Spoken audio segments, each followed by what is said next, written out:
Hello students, आपका एक बार फिर स्वागत है at the rate learn with fun 477 पर। आज हमारा मेटल नॉन मेटल का बहुत ही इंपॉर्टेंट पार्ट है कोरोजन। आप सबने देखा होगा कि कोई भी मेटल की चीज़ जब आप खरीदते हैं तो उस पर जंग लग जाता है। जैसे आयरन की चीज़ आपने खरीदी तो उस पर जंग लग जाता है, या कोई भी मेटल है, लगभग सभी मेटल्स थोड़े या ज़्यादा कोरोड होते हैं, इसे कोरोजन कहते हैं। ये एक्चुअली अपने आप में बहुत खतरनाक प्रोसेस है। यहाँ हमारे लिए इम्पोर्टेंट ये है कि इससे रिलेटेड कोई ना कोई एक क्वेश्चन एग्जाम में ज़रूर आता है, स्पेशली एमसीक्यूज में, जो बहुत ज़्यादा कंफ्यूज करता है। तो बहुत ही इंपॉर्टेंट है, जब हमें पता है भाई इससे एग्जाम में क्वेश्चन आने वाला है तो हमें इस पर बारीकी से ज़रा स्टडी करना चाहिए। सबसे पहले हम यहाँ बात करेंगे, आपने देखा होगा सिल्वर, कॉपर और आयरन, तीन मेटल्स की हम यहाँ फिलहाल बात करने वाले हैं। सिल्वर आर्टिकल्स बिकम ब्लैक, यहाँ कलर पे आपको ध्यान देना है, कौन सा कलर चेंज कर जाता है, किस कलर में चेंज हो जाता है और क्यों हो जाता है, क्या बनता क्या है वहां पर। Silver articles become black after some time when expose to air, जब कुछ समय के लिए सिल्वर मेटल्स को छोड़ा जाता है। जैसे आप ये देखेंगे, ये मेरे हाथ में जो कड़ा आपको दिख रहा है ये एक्चुअली सिल्वर का है, और बहुत बारीकी से मैं कैमरे के सामने लाता हूँ तो ये आपको ब्लैक नजर आएगा। ये ब्लैक क्यों हो रहा है यहाँ हम बात करेंगे। कभी भी आयरन का कड़ा या स्टील का कड़ा ब्लैक नहीं होगा, सिर्फ सिल्वर या चांदी ही एक ऐसी चीज है जिसका कड़ा ब्लैक होगा। क्यों ब्लैक होगा ये देखते हैं हम। This is because it react with sulphur in the air to form a coating of silver sulphide. ये आप सिल्वर सल्फाइड, ये बहुत इंपॉर्टेंट बात आपको याद रखनी पड़ेगी कि ये एटमॉस्फेयर में प्रेजेंट पहले से हवा में सल्फर गैस प्रेजेंट होती है, उसके साथ ये रिएक्ट कर जाता है और सिल्फर सल्फाइड बनाता है। सिल्फर सल्फाइड, सिल्वर सल्फाइड का जो कलर है वो ब्लैक होता है। चलिए नेक्स्ट हम बात करेंगे कॉपर की। कॉपर के आर्टिकल्स आपने देखे होंगे, किचन में बहुत सारे होते हैं। Good conductor of heat and electricity, ये अच्छा कंडक्टर माना जाता है, बेस्ट नहीं है, बट सिल्वर के बाद दूसरे नंबर पे ही आता है। Copper reacts with most carbon dioxide in the air and slowly lose its shiny brown surface and gains a green coating. Good. Silver की जो है ये कार्बन डाइऑक्साइड जो एटमॉस्फेयर में होती है मोस्ट, मतलब थोड़ी सी गीली नमी उसमें होनी चाहिए, तो धीरे धीरे ये अपनी शाइन लूज करने लगता है और इसके ऊपर ग्रीन कोटिंग जम जाती है। This green substance is copper carbonate. तो इसका मतलब है कि कॉपर कार्बोनेट जो है वो ग्रीन कलर का होता है और सिल्वर सल्फाइड ब्लैक कलर का होता है। याद रहेगा। गुड।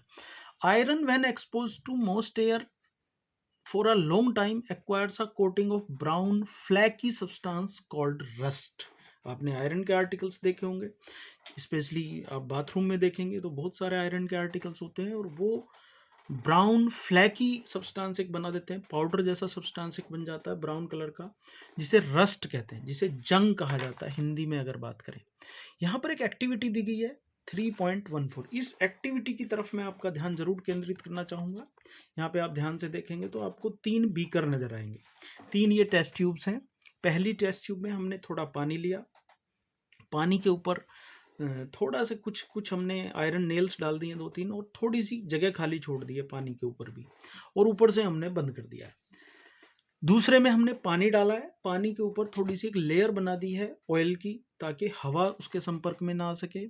तीसरी में हमने सिर्फ पानी नहीं डाला है और साथ ही नीचे एनहाइड्रस कैल्शियम क्लोराइड का एक सॉल्यूशन डाला है, जो ड्राइंग एजेंट भी कहलाता है, मतलब जो उसमें मॉइस्चर होगी पानी में पहले से, ये उसको चूस लेगा। और तीनों को हमने कॉर्क से बंद कर दिया। अब सवाल ये उठता है कि किस में जंग लगेगा, किस में रस्टिंग होगी। तो सबसे पहले मैं आपको बात करूं, लास्ट से बात करते हैं, लास्ट वाले में, सी वाले में देखिए ड्राई एयर है, मतलब वहाँ मॉइस्चर नहीं है, उसमें जंग नहीं लगेगी क्योंकि उसको एयर मिल रही है, मॉइस्चर नहीं मिल रहा है। सेकंड बी वाले कंटेनर, बी वाले टेस्ट ट्यूब में जब आप देखेंगे तो उसमें मॉइस्चर है, पानी है, लेकिन हमने एक लेयर बना दी है ऑयल की जो हवा को ऊपर आने से रोक रही है, मतलब हवा और पानी का संपर्क हमने तोड़ दिया है, तो इसमें भी रस्टिंग नहीं होगी। तीसरे में आज जब आप देखेंगे, आप इसे करके देख सकते हैं अपने घर पर, एक्टिविटी करके देख सकते हैं, कोई इसमें बहुत ज़्यादा मुश्किल काम नहीं है। तीसरा जो ए वाला जो हमारा सेक्शन है, ए वाले को हम तीसरा कह रहे हैं, ध्यान रखना। ए वाले में पानी भी है, ऊपर हवा भी है, और कोई इसमें डिहाइड्रेटिंग एजेंट नहीं है, कोई लेयर हमने नहीं बनाई है ऑयल की, तो इसमें आपको रस्टिंग देखने को मिलेगी। इस एक्टिविटी से हमें 2 बातें समझ आती हैं कि रस्टिंग के लिए 2 चीज़ों की आवश्यकता है। पहला एयर होनी चाहिए, दूसरा मॉइस्चर। तो इसे हम एक ही शब्दों में कह सकते हैं, मोस्ट एयर, मतलब गीली हवा जहां मिलेगी वहां पर रस्टिंग देखने को मिलेगी। और ऐसा बहुत सारा देखने को मिलता है हमें, स्पेशली आपके बाथरूम में, वहाँ पानी गर्म होता है, गीज़र में आप देखेंगे वहाँ सबसे ज़्यादा रस्टिंग देखने को मिलेगी। वहाँ जो जाली होगी आपकी बाथरूम में, मच्छर को रोकने के लिए जो जाली होगी वो सबसे जल्दी रस्ट कर जाती है, आपने देखा होगा।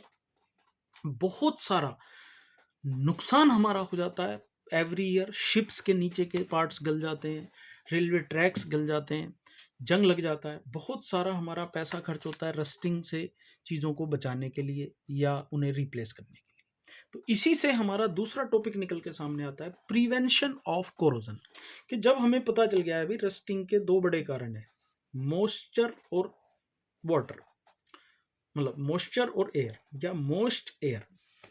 तो अब हम बात करेंगे, चूंकि हमने बात की बहुत सारा पैसा खर्च हो जाता है, बहुत सारी लॉट ऑफ मनी खर्च हो जाती है उसको रिप्लेस करने में, तो हम यहाँ पर बात करेंगे कि उसको रोका कैसे जा सकता है। क्या हम रस्टिंग को रोक सकते हैं? यस, हम इसे कुछ हद तक रोक सकते हैं। तो यहाँ पर कुछ तरीके हैं जिनको हम यहाँ डिस्कस करेंगे। रोकने के कई तरीके हैं, जैसे पेंटिंग। आपने देखा होगा आयरन आर्टिकल्स के ऊपर एक पेंट कर दिया जाता है। पेंट करने का मकसद है भाई एयर की जो लेयर है, एयर और उस आर्टिकल के बीच में हमने एक लेयर बना दी, कोटिंग बना दी है, ताकि उसमें एयर आर्टिकल के संपर्क में ना आ सके और इस तरह से वो रस्टिंग ना हो। ऑयलिंग, आप तेल लगा सकते हैं, तेल लगाने से भी ऑयल का संपर्क रुक जाएगा, जैसा टेस्ट ट्यूब बी में देखा हमने। ग्रीसिंग, आप ग्रीस लगा के उसके ऊपर लेयर बना के भी आप एयर के संपर्क में आने से उसको रोक सकते हैं। एक और मेथड यहाँ पर है जिसे हम डिटेल में डिस्कस करेंगे, और वो है गैल्वेनाइजिंग। गैल्वेनाइजेशन से हम रोका जा सकता है, अभी हम बात करेंगे गैल्वेनाइजेशन है क्या। क्रोम प्लेटिंग, क्रोमियम की प्लेट आप बना के रोक सकते हैं। आपने साइकिल्स के हैंडल देखे होंगे, बड़े चमकदार होते हैं, एक्चुअली ऐसे लगते हैं वो चांदी के हों जैसे, लेकिन चांदी के नहीं होते, वो क्रोमियम की एक प्लेट उस पर लगी होती है, क्रोमियम की लेयर लगी होती है जो वो रस्टिंग को रोक देती है। एनोडाइजिंग करके हम इसे रोक सकते हैं, और एलॉयज बना के रोक सकते हैं। इन सभी टॉपिक्स को हम डिस्कस करेंगे आज इसमें, और ये क्लियर हो जाएगा आपको। सबसे पहले हम बात करेंगे गैल्वेनाइजेशन की। Galvanization is a method of protecting steel and iron from rusting by coating them with a thin layer of zinc. जितने भी आयरन या स्टील के जो आर्टिकल्स हैं उनको ये रोका जा सकता है गैल्वेनाइजेशन के द्वारा। क्या होता है इसमें हम स्टील या आयरन के ऊपर एक जिंक की कोटिंग कर देते हैं, जिंक की लेयर लगा देते हैं। The galvanised article is protected against rusting even if the zinc coating is broken. अगर जिंक की कोटिंग टूट जाए तब भी गैल्वेनाइज्ड आर्टिकल जो है वो कुछ हद तक रस्टिंग रोक लेते हैं। Can you reason this out? क्या आप इसका कारण बता सकते हैं? मुझे कमेंट बॉक्स में बताएं। आपने देखा होगा पाइप्स जो होते हैं हमारे आयरन के पाइप्स, उनके ऊपर ये एक्चुअली गैल्वेनाइजेशन अपनाया जाता है, जिंक की कोटिंग कर दी जाती है। अब यहाँ मैं ये डिस्कस करना चाहूँगा कि जो बड़ा पाइप है, गोल पाइप है, उस पर चलो बाहर की तरफ तो हम पेंट कर देंगे, कॉपर का जिंक का पेंट हो जाएगा, अंदर पेंट कैसे करेंगे ये हमें आप कमेंट बॉक्स में बताएं। फिर हम बात करेंगे इस बारे में। जिसको नहीं आता है वो पूछे, हम अगली वीडियो में इसका डिस्कशन करेंगे कैसे ये पॉसिबल होता होगा। एलॉय बना के भी हम काफ़ी हद तक चीज़ों को रोक सकते हैं। एलॉय होता है, जैसे आपके घर में एक होता होगा ब्रास आपने देखा होगा, या आपने ये क्या नाम स्टील देखा होगा, स्टेनलेस स्टील की बात करते हैं। स्टेनलेस स्टील एक बहुत ही अच्छा अलॉय है जिसके अंदर 2-3 चीज़ों को मिक्स कर दिया जाता है और इस तरह से वो रस्टलेस हो जाता है, रस्टिंग फ्री हो जाता है।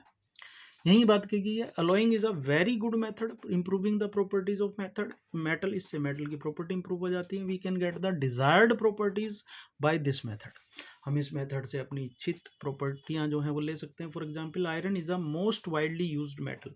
सबसे ज़्यादा यूज किया जाने वाला मेटल है iron, but it is never use in a pure state. लेकिन इसे कभी भी प्योर स्टेट में यूज नहीं करते। This is because pure iron is very soft and stretched easily when hot.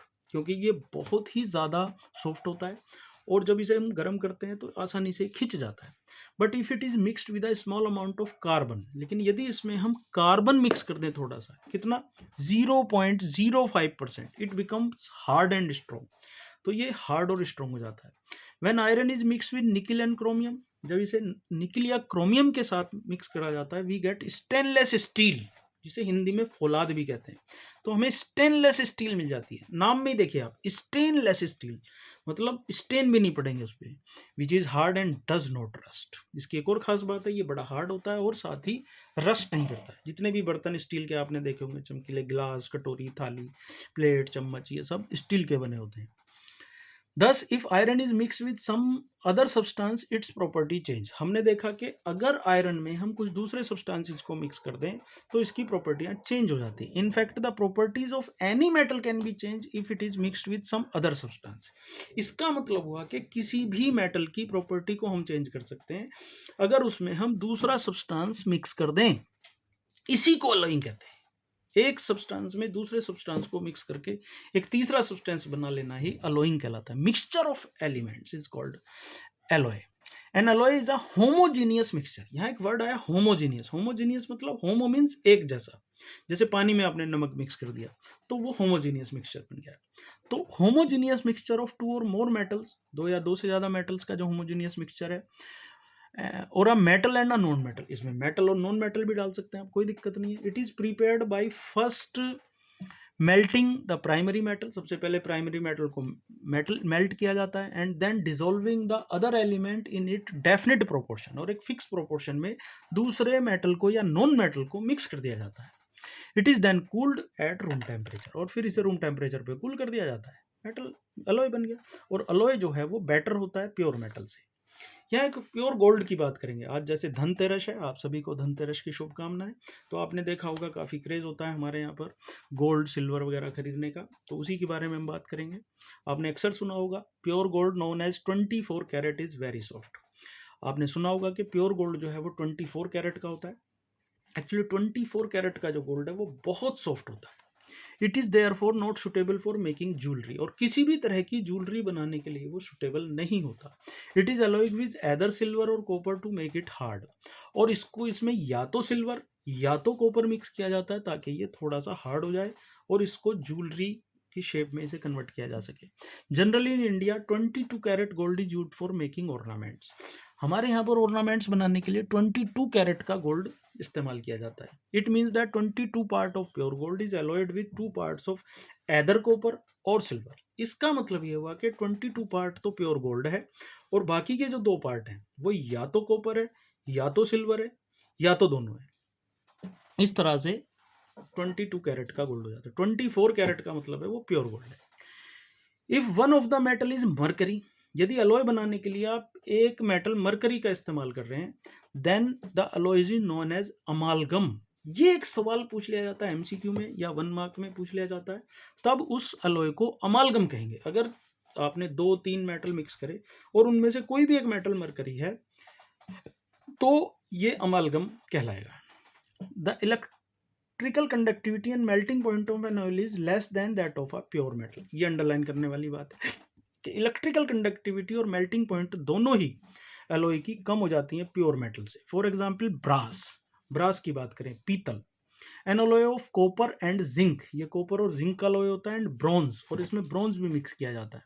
N alloy of copper and tin are not good conductors of electricity, ये good conductor नहीं होते इलेक्ट्रिसिटी के। Whereas copper is used for making electrical circuits, जबकि copper का इस्तेमाल किया जाता है इलेक्ट्रिक सर्किट के लिए। कॉपर हमने इसमें डाला तो ये गुड कंडक्टर होना चाहिए, बट नहीं, it is not good conductor of electricity. Solder, an alloy of lead and tin, solder एक एलॉय बताया गया है यहाँ पर लेड और टिन का, has a low melting point and is used for welding electrical wires together, और electrical wires को टुगेदर इकट्ठा जोड़ने के लिए इसका इस्तेमाल किया जाता है। यहाँ पर एक और पिक्चर दी गई है आयरन पिलर और दिल्ली। हमारी जो मेटलर्जी है इंडिया की, ये बहुत ज़्यादा फेमस रही है, बहुत ज़्यादा इसकी चर्चा रही है पूरी दुनिया में, पूरी दुनिया ने हमसे सीखा है। ऐसा ही एक एग्जाम्पल है आयरन पिलर, आप देखेंगे दिल्ली में ये पर है, the wonder of ancient Indian metallurgy. इसका क्या इसमें खास बात है, अभी हम इसमें बारे में बात करने वाले हैं। The iron pillar near the Qutub Minar in Delhi was built more than 1600 years ago और by the iron workers of India. Iron workers ने 1600 साल पहले इसको बनाया था। They had developed a process which prevented iron from rusting, उन्होंने एक ऐसी टेक्नोलॉजी डेवलप करी जिससे वो आयरन की रस्टिंग को रोक सकते थे। For its quality of rust resistance it has been examined by scientist from all parts of the world. पूरी दुनिया से साइंटिस्ट आते हैं इसको रिसर्च करने के लिए, भाई क्या ऐसा आखिर इसमें क्या डाला गया है, क्योंकि इसे रस्टिंग नहीं हो रहा है। 1600 सालों से इस पर रस्टिंग नहीं हुई है, जबकि आयरन 16 साल ना टिके बिना रस्टिंग के। The iron pillar is 8 metre high and weighs 6 ton, 6000 kg लगभग इसका वजन है, और 8 मीटर ये ऊंचा है। तो देखिए कितनी बढ़िया मेटलर्जी हमारी थी। ऐसी ही आपने 8th क्लास में एक टीपू सुल्तान की तलवार के बारे में पढ़ा होगा। वो भी एक खास प्रकार के आयरन की बनी होती थी कि उसको किसी भी तरीके से, किसी भी तरह की ढाल को वो काट सकती थी। आज भी वो ब्रिटेन के म्यूजियम में रखी हुई है। चलिए, यहाँ पर कुछ क्वेश्चंस हैं जिनका मैं चाहूँगा कि आप इनके आंसर्स मुझे, अगर आप इंटरेस्टेड हैं और आपको समझ आया टॉपिक। यहाँ के हमारा चैप्टर वैसे तो खत्म हो गया है, लेकिन मैं इसी चैप्टर को बोर्ड पे भी कुछ केमिकल इक्वेशंस द्वारा समझाने की कोशिश करूँगा अगले पार्ट में, जैसे ही मुझे मौका मिलता है। फिलहाल थ्योरेटिकली ये चैप्टर खत्म हो गया है, तो मैं चाहूँगा इन 2-3 क्वेश्चन के जवाब आप पेज नंबर के साथ मार्क करके हमारे कमेंट बॉक्स में देने की कोशिश करें। जो बच्चे भी इसे कर पाएंगे, very good. Metallic oxides of zinc, magnesium and copper were heated with the following metals. जैसे जिंक ऑक्साइड को जिंक के साथ, मैग्नीशियम के साथ या कॉपर के साथ जब हम गर्म करेंगे तो क्या होगा, आपको बताना है। इसमें रिएक्टिविटी सीरीज होगी नहीं होगी, रिएक्टिविटी सीरीज का रोल है। डिस्प्लेसमेंट रिएक्शन होगी नहीं होगी। मैं याद दिला दूं, रिएक्टिविटी सीरीज हमने पढ़ी थी। कालू सिंह का महंगा आलू जरा फीका पकता है, प्रोफेसर एस सी माजिल हैं क्या। हिंट समझने वाले समझ गए, ना समझे वो नाड़ी है। मेरी दूसरी पार्ट को देखें, आपको मिल जाएगा वहां पर उसका answer. Which metal do not corrode easily, कौन सा मेटल है जो इजीली कोरोड नहीं करता, उसका नाम आप बता सकते हैं यहाँ पर। And what are alloys, alloys क्या होते हैं ये आप बता सकते हैं। इस वीडियो में मैं एक और बात करना चाहूँगा, आपने इसमें एक पार्ट में देखी हमारी 10-10, 12, 15, 20 मिनट तक की वीडियोज हैं। मैं आपसे जानना चाहूँगा कि आप कितनी मिनट तक की वीडियो इजीली देख सकते हैं, एंजॉय कर सकते हैं। आप मुझे कमेंट बॉक्स में बताएं। अगर आप लंबी वीडियो देख सकते हैं तो हम और इन्जॉय के साथ पढ़ाएंगे और बेटर तरीके से समझा सकते हैं। थोड़ा स्पीडली इसलिए बोलना पड़ता है कि भाई ये वीडियो छोटी रहे, ईजी रहे, आप बोर ना हो। तब तक आप हमारी वीडियो को शेयर करें, लाइक करें, कमेंट करें, और मिलते हैं अगली वीडियो में। Till then take care, subscribe जरूर करें।